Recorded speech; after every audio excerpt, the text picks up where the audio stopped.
बेटियों, मायके में मेहमान मत बनिए। प्रणाम माँ, मैं कल वहाँ आ रही हूँ। बच्चे भी जिद कर रहे थे, नानी के यहाँ जाना है। मुझे भी आए साल भर हो गया। नीलम ने माँ से कहा। माँ ने कहा, नीलम बेटी आ जाओ, हम सभी को अच्छा लगेगा और बच्चों से घर में चहल पहल बनी रहेगी। अरे माँ, भाभी से कहना मेरा कमरा। अरे नीलम, तुम यहाँ आ तो जाओ, सब हो जाएगा। फ़ोन में ही सारी बातें करोगी क्या? समीर तुम्हें स्टेशन लेने आ जाएगा। ऐसा कहकर माँ ने फ़ोन रख दिया।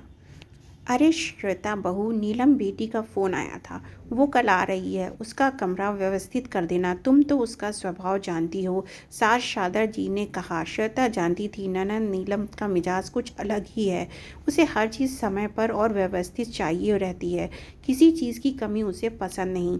मायके में भी मेहमानों सा व्यवहार रहता है। अपने बच्चों की तो बहुत ज़्यादा केयर करती है। नीलम बच्चों सहित आ गई।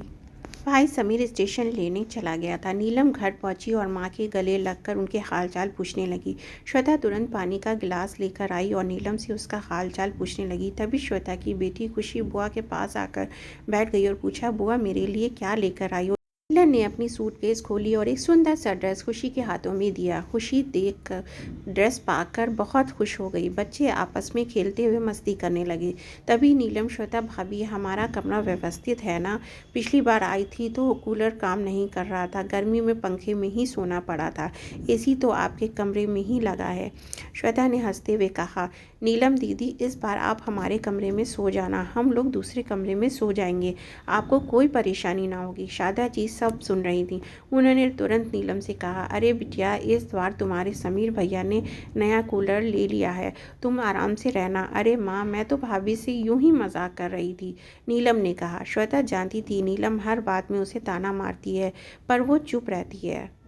श्वेता चाहती थी कि नीलम दीदी जितने दिन रहें खुश रहें, उन्हें किसी बात की तकलीफ़ ना हो, क्योंकि अब पिताजी भी नहीं रहे। उन्हें पिता की कभी भी कमी महसूस ना हो। श्वेता हर तरह से खुश रखने की कोशिश करती। समीर बाज़ार जाकर काफ़ी सारा घर का किराना और बच्चों के लिए चॉकलेट मिठाई ले आया। एक दिन दोपहर के वक्त सब खाना खा रहे थे और श्वेता गर्मा गर्म पूरी तल रही थी। तब शारदा जी ने कहा, बहू तुम सबके साथ खाना खाने बैठ जाओ, मैं पूरी तल देती हूँ। श्वेता कुछ बोलती इसके पहले नीलम ने कहा, माँ तुम क्यों पूरी तलोगी, भाभी को बनाने दो। अब तुम्हारी उम्र है क्या ये सब काम करने की? सारा दिन कुछ न कुछ तो करती रहती हो। श्वेता ने सास की तरफ देखते हुए कहा, माँ जी आप खाना खा लो, मैं बाद में खा लूँगी। नीलम आराम से मायके में दिन गुजार रही थी। समीर भी छुट्टी के दिन सब परिवार घुमाने और होटल ले जाता। एक दिन बातों ही बातों में नीलम ने ये पूछ ही लिया, भाभी आप मायके नहीं जा रही? जवाब देते हुए श्वेता ने कहा, मैं तो अभी जाने ही रही थी, पर आपका फ़ोन आ गया सो मैंने जाना कैंसिल कर दिया। माँ जी कितना अकेले घर का काम करती, अब आपके जाने के बाद ही जाना होगा। अच्छा किया भाभी आपने जो मायके नहीं गई, ससुराल से तो मैं थकी हारी आती हूँ, फिर मायके में तो पूरा आराम चाहिए ना, वरना मैं नहीं आती, नीलम ने कहा। नीलम दीदी आपकी भी तो ननद आती होंगी, तब उन्हें भी पूरा आराम मिलता होगा। क्यों? श्वेता ने पूछा। नहीं भाभी, मैं तो साफ साफ कह देती हूँ, मुझसे अकेले काम नहीं होगा, उन्हें मदद तो करवानी ही होगी। इतने लोगों का खाना मैं अकेले कैसे बना सकती हूँ? नीलम हाथ हिलाते हुए बोली। शारदा जी चुपचाप सब सुन रही थी। उन्होंने तुरंत नीलम से कहा, फिर यहाँ अपनी भाभी का हाथ क्यों नहीं बटाती? वो भी तो अकेली काम से थक जाती होगी। अरे माँ, तुम तो अपनी बहू का पक्ष लेने लगी। ऐसा है तो मैं चली जाती हूँ, भाभी पर बोझ नहीं बनती। नीलम ऐसा कहते हुए रोने लगी। तय जानती थी ये तो उनकी हर बार की आदत है, थोड़ा भी कुछ कहो बुरा मानकर रोने लगती हैं। श्वेता ने बात संभालते हुए कहा, अरे दीदी, माँ जी का ये मतलब नहीं था, आप तो आराम से रहिए, मुझे तो आदत है काम करने की। आप तो हर साल आती हैं, मैंने कभी कोई शिकायत की है भला? एक दिन शारदा जी अपने कमरे में आराम कर रही थी, तभी नीलम ने अंदर आते ही पूछा, माँ भाभी नज़र नहीं आ रही, कहीं बाहर गई हैं क्या? हाँ नीलम, बहू कहकर गई है कुछ देर में आ रही हूँ, शायद कुछ काम से गई होगी, माँ ने बताया। नीलम ने कहा, माँ तुम्हारा गला कैसे खाली है, चैन नहीं पहनी, कब कहीं भाभी ने तो नहीं रख ली? शारदा जी कुछ कहने ही जा रही थी कि इतने में श्वेता कमरे में दाखिल होते हुए कहा, लीजिए माँ जी आपकी चैन। शारदा जी ने नीलम से कहा, ये रही मेरी चेन, कुछ दिनों पहले टूट गई थी, सो बहू उसे ठीक करवा कर ले आई। नीलम आगे कुछ ना बोल पाई। एक दिन श्वेता की तबीयत बिगड़ गई, उसे तेज़ बुखार था। समीर तुरंत हॉस्पिटल ले गया। डॉक्टर ने देखते ही कहा, श्वेता को टाइफाइड हो गया है और अस्पताल में भर्ती करना पड़ेगा।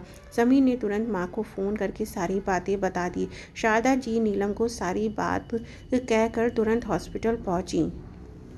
शारदा जी श्वेता के सिरहाने बैठी उसे तसल्ली दे रही थीं। कुछ दिनों में सब ठीक हो जाएगा। शारदा जी ने समीर से कहा, तुम घर चले जाओ, घर में नीलम और बच्चे हैं।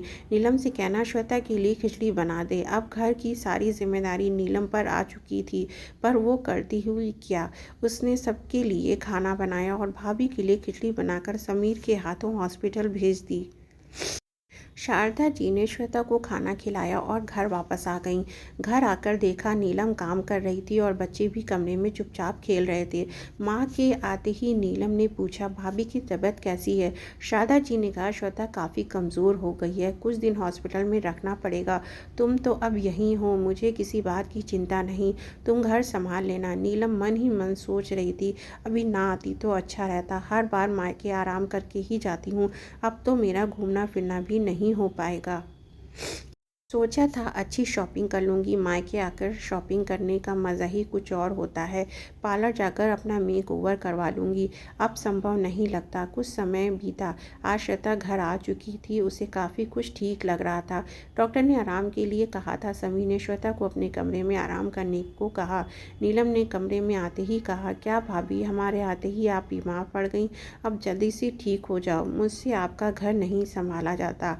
अरे दीदी, ये तो आपका मायका है, आप अपना समझकर ही तो आती हैं, फिर ऐसा क्यों कह रही हो। श्वेता ने कहा। एक दिन श्वेता ने नीलम से कहा, मेरी अलमारी में कुछ बैग रखे हैं, उसे ले आओ। नीलम ने जैसे ही बैग खोलकर देखा, काफ़ी महंगी साड़ियाँ और बच्चे के ढेर सारे कपड़े थे।